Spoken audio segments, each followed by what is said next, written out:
ભાલાલા સાહેબે એટલી બધી સરસ વાતો કરી, સિનિયર સિટીઝનોને એટલી બધી સલાહ અને દવાઓ આપી કે હવે ડૉક્ટરોની પ્રેક્ટિસ ઓછી થઈ જવા.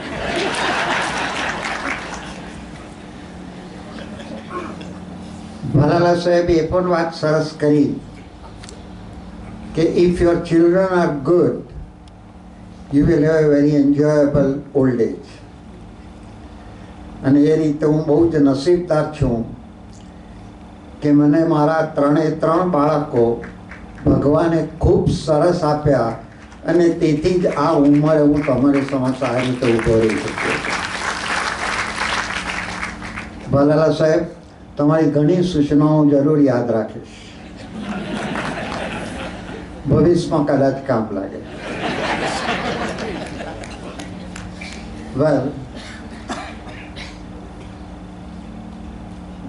એક વસ્તુ સાહેબ હું હંમેશા માનું છું કે માણસો તો જોઈએ એટલા મળે છે, પણ જોઈએ એવા ક્યાં મળે છે, એટલે કેટલીક વાર આપણને તકલીફ ઊભી થાય છે. આ ઉંમરે સાહેબ બધું યાદ નથી રહેતું, એટલે લખીને લાવ્યો છું. સાહેબે કહ્યું ને, દરેક વાતમાં ચોખવટ કરેલી સારી. આજના બુઝુર્ગો કા હમ સફર કાર્યક્રમના મુખ્ય મહેમાન,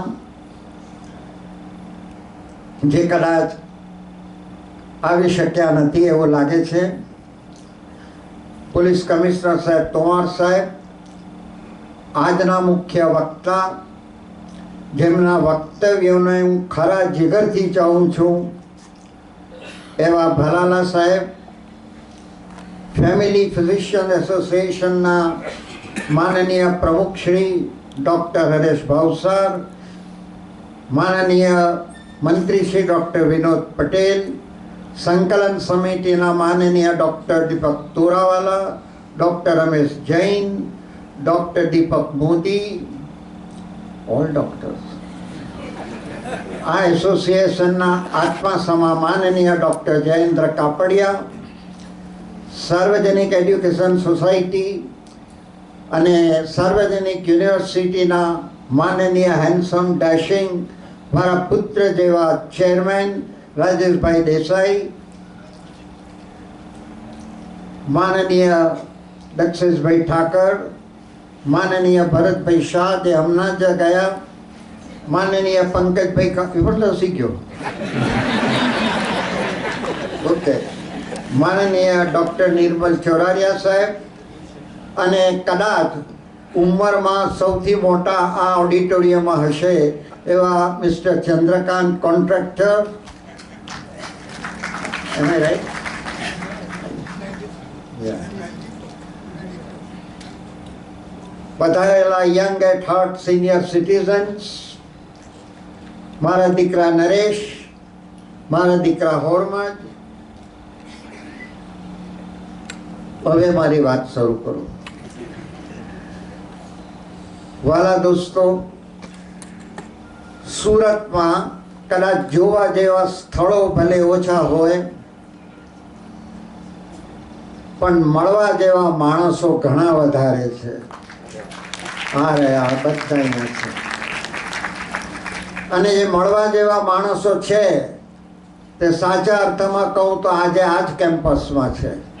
ભાલાલા સાહેબ પણ એની સર્ટિફાઈ કર્યું, એમાં મારી વાઈફ જ નથી દેખાતી.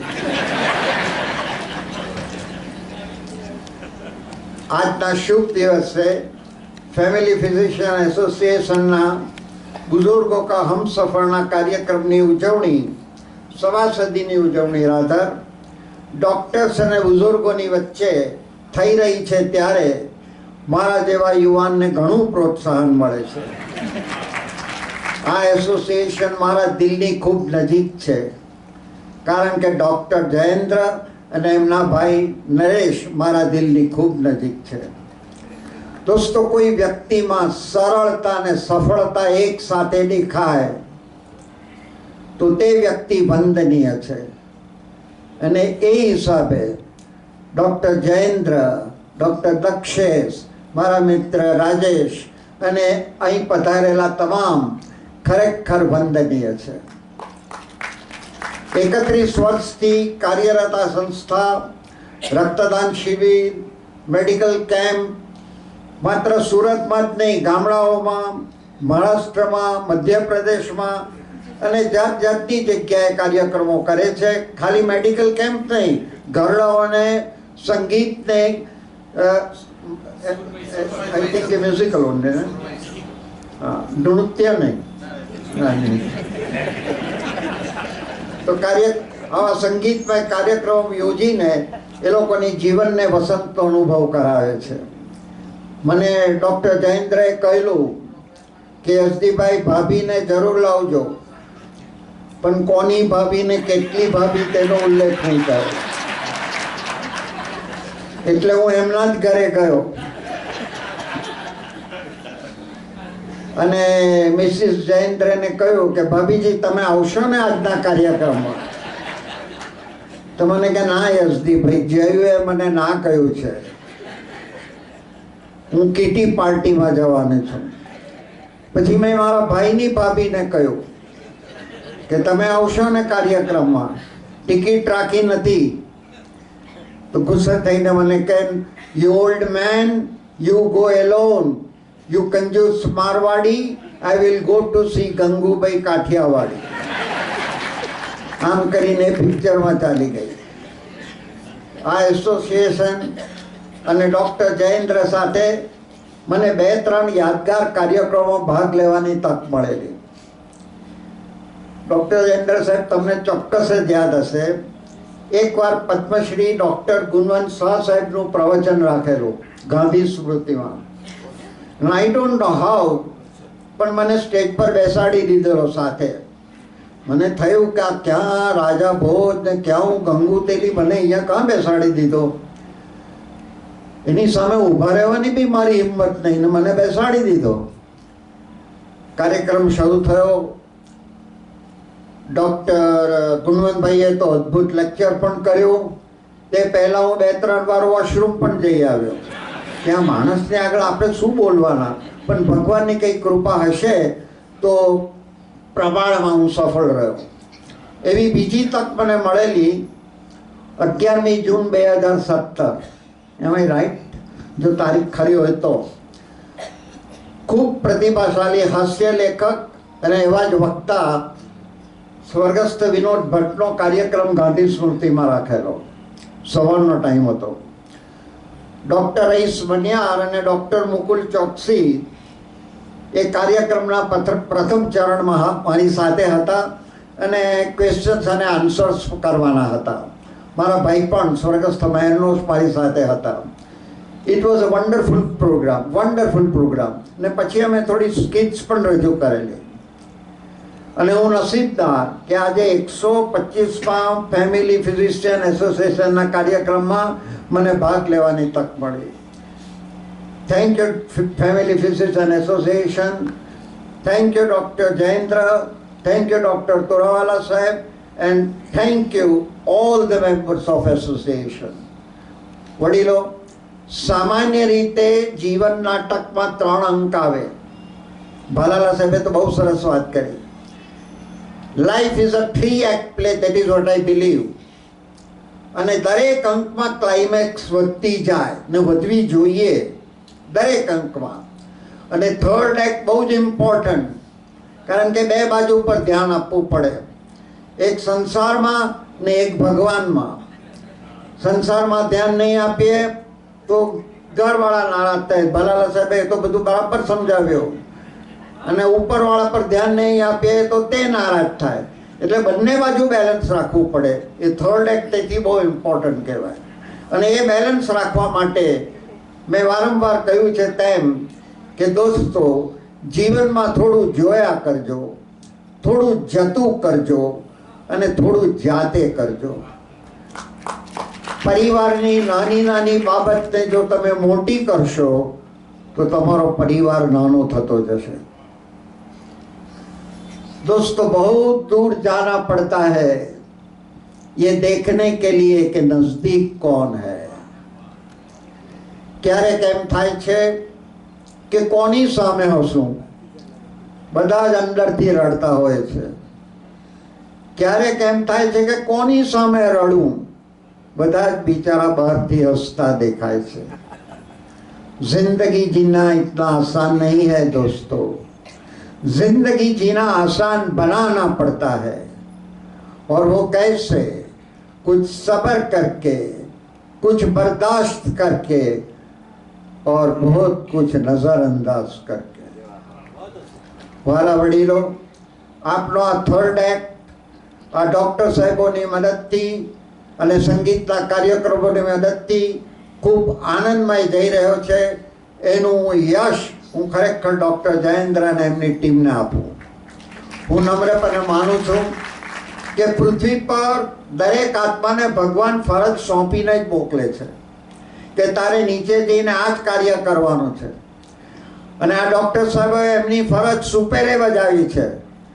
કદાચ મોક્ષ જ મળશે. મને ફરજ સમજાવીને ભગવાન અહીંયા મોકલ્યો છે કે દીકરા યસદી, પૃથ્વી લોક પર મારા બાળકો બહુ દુઃખી છે, એના ચહેરા પર તારે થોડું હાસ્ય લાવવાનું છે. હું નમ્રપણે માનું છું કે હું મારી જે ફરજ છે તે પણ સારી રીતે બજાવી રહ્યો છું. અને ભગવાન તમને એ દિશામાં મદદ પણ કરે છે તમારી ફરજ સારી બજાવવામાં. હું તમને બહુ કંટાળો નહીં આપું, પણ 2-3 દાખલા આપું કે હું મારા પપ્પા ઇન્સ્ટિટ્યૂટ, કોમર્શિયલ ઇન્સ્ટિટ્યૂટ ચલાવે. હવે મારી ઉંમર 6-7 વર્ષની. આપણે તો હાઇટમાં પણ નાના અને ઉંમરમાં પણ નાના. ઘરમાં રિહર્સલ્સ થાય કે રિહર્સલ હોલ નહીં હોય ને, આવા સુંદર હોલ તો હતા જ નહીં.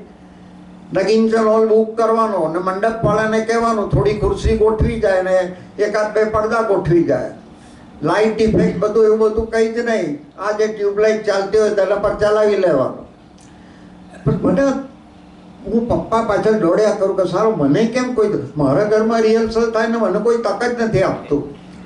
મારી પણ ઉંમર નહીં ને, બિચારા પપ્પા બી શું કરે, પણ પાછળ દોડ્યા કરું કે કઈ વળી કઈ તાક આપે. તો મને કહે પણ ખરા કે પૈસાનો પાછળ દોડ્યા કરે છે, ભૂખ લાગી હોય તો આ કિચનમાં જઈને ખાઈ લે. પણ પપ્પાને કેમ કહેવાય કે પેટની ભૂખ નથી લાગી, કાલાની ભૂખ લાગી છે. પણ પપ્પા તો કંઈ બિચારા માને નહીં, એટલે આપણે કહું કે આપણો રસ્તો આપણે જ શોધી કરીએ. જે દિવસે કાર્યક્રમ હતો નગીનચર હોલમાં, બધી તૈયારી થઈ ગઈ હતી. હવે પડદા 2 બાજુથી ખેંચવા પડે, એટલે એક વિસલમેન રાખવો પડે, નહીં તો કોઈ ઘંટી મારે. તો બંને બાજુવાળા પડદા ખેંચે તો પેલા કલાકારો પ્રેક્ષકની સામે આવે. જેવો પેલો વિસલમેન તૈયારી કરતો હતો કે મેં મોટે રડવા માંડ્યું એટલે પ્રેક્ષકમાંથી પપ્પા દોડી આવ્યા. ત્યાર પછી પેલા ચીફ ગેસ્ટ બનેલા તે દોડી આવ્યા કે કેમ દીકરા શું થયું? મેં કહું મારે ઉપર જવું છે, સ્ટેજ પર જવું છે. તો પપ્પા કહે ચાલ છાનો રહે ને શાંતિથી ઉભો રહે. હવે પ્રેયરમાં તો આમ કરીને ઊભા રહેવાનું, બસ બીજું કંઈ નહીં. પણ તો પણ બહુ ખુશાલી લાગી કે આપણે સ્ટેજ પર ચડી ગયા ને વાહ વાહ વાહ. ત્યારે પછી મને કેટલાક મિત્રોએ પૂછેલું કે સાલા તું બહુ રડતો હતો. મેં કહું હા, લોકોને હસાવવાને માટે મારે રડતા પ્રથમવાર સ્ટેજ પર જવું પડ્યું. આ મારી પહેલી એન્ટ્રી હતી. પછી તો લેડીઝ કેરેક્ટર મળવા માંડ્યા. લેડીઝ કેરેક્ટરની અંદર પહેલે અભિનય ગીતો મળ્યા, પછી લેડીઝ કેરેક્ટર મળ્યો. હવે પ્રથમવાર જ્યારે લેડીઝ કેરેક્ટર મળ્યું ત્યારે રિહર્સલો તો પૂરા થયા, પણ છેલ્લે દિવસે ડ્રેસ રિહર્સલ ને બીજે દિવસે નાટક. તો ડ્રેસ રિહર્સલમાં મને સિસ્ટર બનાવવામાં આવી. સિસ્ટર એટલે હોસ્પિટલની સિસ્ટર. મારો એવું કંઈક રોલ હતું. તૈયાર બરાબર કર્યો, ફ્રોક બોક પહેરાવ્યો, પેલો અહીંયા કંઈ વેલ પહેરાવે તે પહેરાવી, ઊંચી એડીની સેન્ડલ પહેરાવી, મને થોડો ઊંચો કર્યો ને આમ બધો આપણો વટ પડી ગયો. રિહર્સલ બહુ સરસ ગયું, કારણ કે it was heroine oriented play. બીજા બી બધા હતા, ગીત હતા, સંગીત હતા, નૃત્ય હતું. તો રિહર્સલ તો સારું ગયું. એટલે મને ખુશાલી લાગી કે ચાલ બીજા રિહર્સલ ચાલે તેટલા આપણે વટ પાડી આવીએ. અને હું સાયકલ પર ફરવા નીકળી પડ્યો. લાલગેટ પર આવ્યો.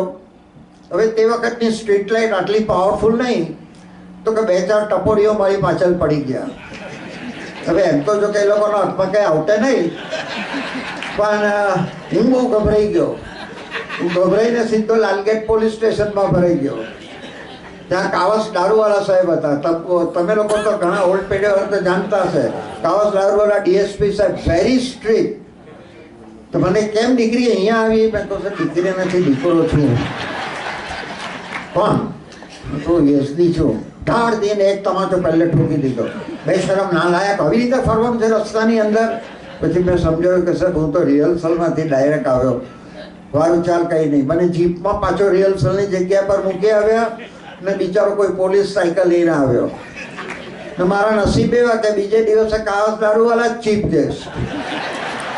મને થયા કરે કે પપ્પાને વાત નહીં કરે તો સારું, પપ્પાને વાત નહીં કરે તો સારું. પણ he was a good police officer, વાત નહીં કરે. નાટક તો બહુ સારો ગયો અને ઇનામ પણ મને આપવા, બધાને ઇનામ આપે તેમ મને આપ્યો. ગઈકાલે તમાચો મારેલો, આજે પ્રેમથી ગાલ પર ટપલી કરીને મને ઇનામ આપ્યું. એક બહેન આવ્યા, એમને કહ્યું દીકરા તે બહુ સારું કામ કર્યું, બહુ સારી કોમેડી કરી, હસતો રહેજે ને સદા હસાવતો રહેજે. આ વાત મને થોડી ટચ કરી ગયેલી. ત્યારથી મેં નક્કી કરેલું કે જીવનમાં જ્યારે પણ તક મળશે તો હું નાટક કરીશ તો માત્ર ને માત્ર કોમેડી નાટક કરીશ. 300-400 ઓડિયન્સમાં કોઈક તો એવું હશે કે જે મનથી કે તનથી દુઃખી હોય ને જો તેના ચહેરા પર હું હાસ્ય લાવી શકીશ તો હું માનીશ કે મારો નાટક એકદમ સફળ ગયો. ધેટ વોઝ માય એમ. પછી કોલેજમાં ગયા, ત્યાં પણ નાના નાના રોલ ને નાની નાની હાઈટ. પણ 1958માં મને ડૉક્ટર સામંત સાહેબ કરીને અમારા પ્રિન્સિપલ સાહેબ હતા. ડૉક્ટર સામંતે મને બોલાવીને કહ્યું કે mister Karanjia, this is the play for you. If you perform well will go to the national level. એટલે તે વખતે નેશનલ લેવલ પર યુનિવર્સિટીની હરીફાઈઓ થતી. અત્યારે યુનિવર્સિટીમાં શું છે કે યુનિવર્સિટીની હરીફાઈ એટલે કોલેજીસની હરીફાઈ એક યુનિવર્સિટી પૂરતી જ હોય. પેલામાં તો તમામ યુનિવર્સિટીની હરીફાઈઓ થાય ને તેમાં જીતતા જીતતા તમે જાઓ તો દિલ્હી જાઓ અને પછી દિલ્હીમાં તમારે નાટક કરવાનું કે પ્રોગ્રામ જે હોય તે કરવાનું. એવું નહીં કે ખાલી નાટક, ગીત, સંગીત, નૃત્ય, નાટક, ડિબેટ બધું જ હતું. તો મેં પસંદ કર્યો ચંદ્રવદન મહેતાનો મૂંગી સ્ત્રી, ડમ વાઇફ, જે લાઈફમાં કદી બનતું નથી પણ નાટકમાં બને, ડમ વાઇફ. તો નાટક તો અમે લોકોએ સરસ કર્યો, બહુ મહેનત કરી. જીતતા અમે અમદાવાદ ગયા, સેમિફાઇનલ. ત્યાં અમારા જજ હતા જયશંકર સુંદરી. જયશંકર સુંદરી એટલા માટે કહેવાતા, એમનું નામ તો ભોજક, પણ એ સ્ત્રી પાત્ર એટલું અદ્ભુત કરતા હતા કે સ્ત્રીઓ એમની પાસે શીખવા જાય કે લટકા બટકા કેમ કરવા, મટકું લઈને કેમ ચાલવું, એ બધું સ્ત્રીઓ એમની પાસે શીખવા જાય. તેથી એમનું નામ સુંદરી પડી ગયેલું. એમના નામનો હોલ છે અમદાવાદમાં, જયશંકર સુંદરી હોલ. તો એ અમારા જજ હતા. નાટક ત્યાં પણ અમારો ભગવાનની કૃપાથી ફર્સ્ટ આવ્યો અમદાવાદમાં. હવે દિલ્હી જવાની તક મળી. હવે બાળ સાહેબ, હવે ભલાલા સાહેબ કહે છે ને કે અત્યારે પેલું ઇન્ટરનેટ ને વોટ્સએપ ને એમાં આપણે બધા પડી ગયા છીએ ને એમાંથી આપણે હવે બહાર આવવું જોઈએ. એ વાત બિલકુલ સાચી છે. એ વખતે તો અમારી પાસે એવું કંઈ હતું નહીં, એટલે થોડા બોગલા તો કહેવાઈએ અમે બાળકોની દ્રષ્ટિએ, આજના બાળકોની દ્રષ્ટિએ. તો મેં દોડતા જઈને એમને કિસ કરી દીધી. તો ડોસા જોયા કરીને પછી મને કે દીકરા તે મને સુંદરી તરીકે કિસ કરી કે જજ તરીકે કિસ કરી? એટલે મેં બીજા ગાલ પર કરી દીધી. મેં કહ્યું સાહેબ પેલી જજ તરીકે હતી, હવે તો આ ખરેખર સુંદરી તરીકે કિસ કરી. He was happy. મને થોડી એડવાઇસ આપી, થોડી ટિપ્સ આપી, નાટકની ભૂલો સુધારી અને અમે ભગવાનની કૃપાથી દિલ્હીમાં અમારો નાટક ત્રીજો આવ્યો, થર્ડ. અને આખા યુનિવર્સિટીમાં એટલે કે નેશનલ લેવલ પર ભગવાનની કૃપાથી બેસ્ટ એક્ટરનો એવોર્ડ મળ્યો. ત્યારથી મને નાટક કરવાની થોડી સૂઝ પડી. That was my life. પછી તો બધે ઘણી જગ્યાએ ગયા. એક જ છેલ્લી વાત કરી દઉં. અમે બ્રેડફોર્ડ ગયેલા, યુરોપ. બ્રેડફોર્ડની અંદર નાટક 2 શો સામટા હતા. પહેલા શોની અંદર અમારા ચીફ ગેસ્ટ હતા મહાન ક્રિકેટર ફરોક એન્જિનિયર. એ નાટક જોઈને ખુશ થયા. એમને મને એક બેટ પ્રેઝન્ટ આપ્યું. છે મારી પાસે હજુ સાચવેલું. એ બેગની ઉપર બધું એમને સરસ સરસ લખાણ કર્યું, નીચે સહી કરીને આપ્યું કે આઈ એમ યોર બેસ્ટ ફ્રેન્ડ કરીને. એટલે મને બહુ ગમ્યું. ત્યારબાદ સેકન્ડ શો હતો. હવે આ જ્યારે ફારૂક એન્જિનિયરે ક્રિકેટનું બેટ આપ્યું ત્યારે મેં માન્યું કે આ એક કલાકાર તરીકેની એમને મને કદર કરી. સેકન્ડ શો હતો. અમે રિસર્ચની અંદર ચા પાણી કરતા હતા. સ્પોન્સર આવીને કહે કે આજના ચીફ ગેસ્ટ સેકન્ડ શોના તમને મળવા માંગે છે. મેં કહું હાજી. એટલે એ તો આવી લાગ્યા તરત જ. એક પ્રતિભાશાળી લેડી હતા, આવીને મને પગે પડ્યા. તો સ્પોન્સર કે તમે જાણો છો આ લેડી કોણ છે? મેં કહું નહીં સાહેબ. તે કે અમારા પ્રાઇમ મિનિસ્ટર ટોની બ્લેરના સેક્રેટરી છે. મેં કહું ટોની બ્લેરના સેક્રેટરી? તે કે હા. એટલે પેલા બેન ઊભા થઈને મને કહે, અરે એમને કહે ટોની બ્લેરના સેક્રેટરી પછી હું મારા યશવી સરની સ્ટુડન્ટ પ્રથમ ગણો. આ શિક્ષક તરીકેનું સન્માન આપણને મળ્યું. એટલે કહેવાનો તાત્પર્ય એ છે કે if you do your work with honesty and integrity, I think કે શિક્ષક તક હો તો શિક્ષક તરીકે, કલાકાર હો તો કલાકાર તરીકે તમને સન્માન તો મળે જ છે. That was my life.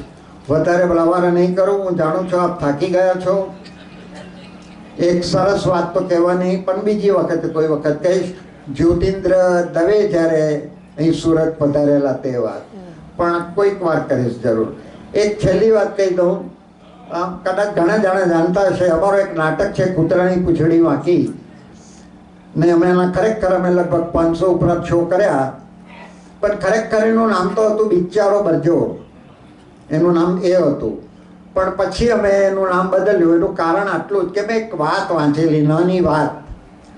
એ વાત આવી હતી કે નળ રાજા અને દમયંતી રાણી એકવાર શિકારે ગયા. શિકાર સાંજ સુધી મળ્યો નહીં. નળ રાજાને લાગ્યું કે હવે દરબારમાં હું પાછો જાઉં શિકાર વગર તો ખરાબ લાગે. એટલે રાણીજીને કહ્યું કે તમે અહીંયા આરામ કરો જરા. એકાદ ઝૂંપડી હતી સેફ ને એ શિકારે આગળ ગયા. રાત પડી ગઈ, મોડી રાત થઈ. એટલે દમયંતીજી ચિંતામાં પડી ગયા. એને ભગવાન શંકરને પ્રાર્થના કરી કે હે ભગવાન, મેળવી આપો ને મારો પતિ. હવે ભગવાન શંકરની પાસે પાર્વતીજી બેઠેલા હતા. પાર્વતીજી કે ભગવાન મેળવી આપો ને એનો પતિ. તો ભગવાન શંકર કે ચાલો આપણે પૃથ્વીલોક પર જઈએ, એનો પતિ મેળવી આપીએ. પૃથ્વીલોક પર એ લોકો આવ્યા. 4 બનાવટી નળ રાજા પેદા કર્યા ભગવાને, 4.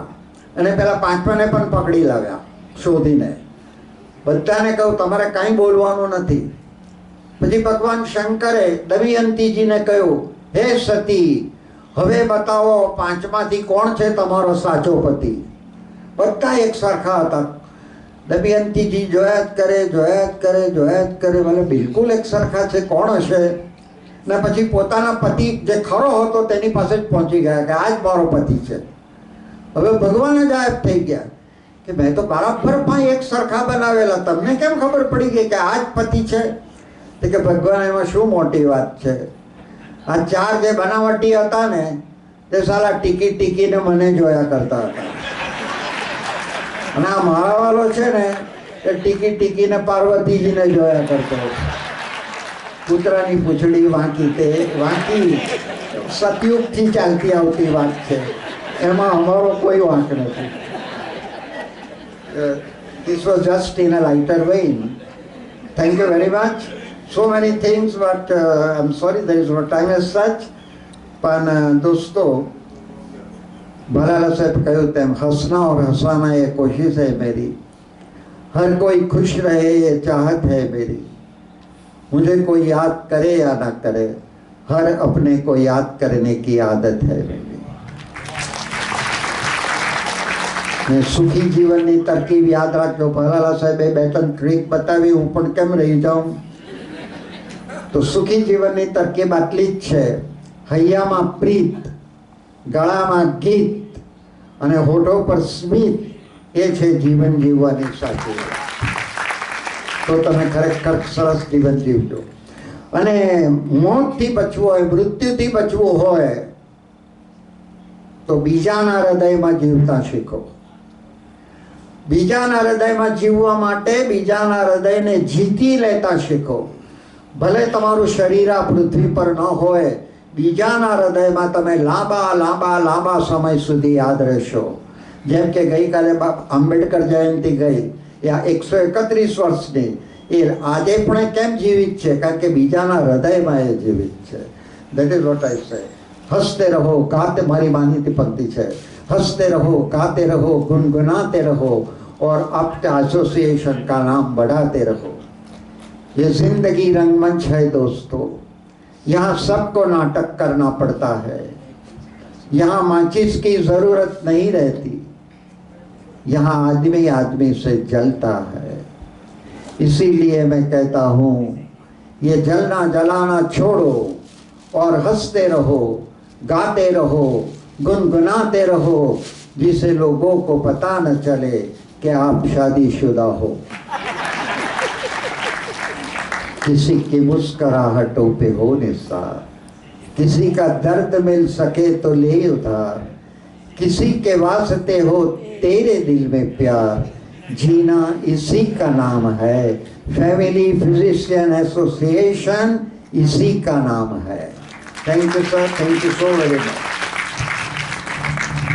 આપ જાણો છો, દુનિયામાં સૌથી બીકણ પ્રાણી કોણ,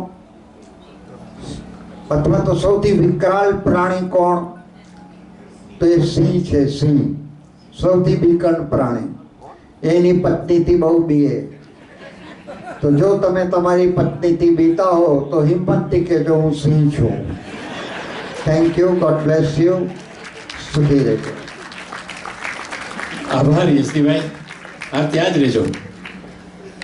યશદીભાઈએ હૃદયના ઊંડાણ સુધી પહોંચી જાય એવી વાત કરી.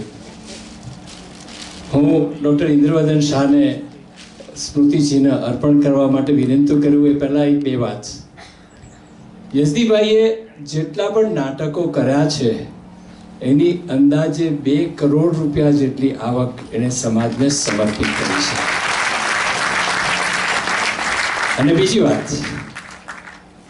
આદરણીય મુખ્યપ્રધાન અને આદરણીય અત્યારના આપણા વડાપ્રધાન નરેન્દ્ર મોદીની વર્ષગાંઠ વખતે યશદીભાઈએ મને વાત કરેલી કે જ્યારે હું એમને મળવા ગયો ત્યારે એણે અનેક માણસોની હાજરીમાં એક વાક્ય કહેલું જે મારા હૃદયમાં ઉતરી ગયેલો કે આ એ માણસ છે કે જેણે આ દેશને હસતા શીખ્યો છે.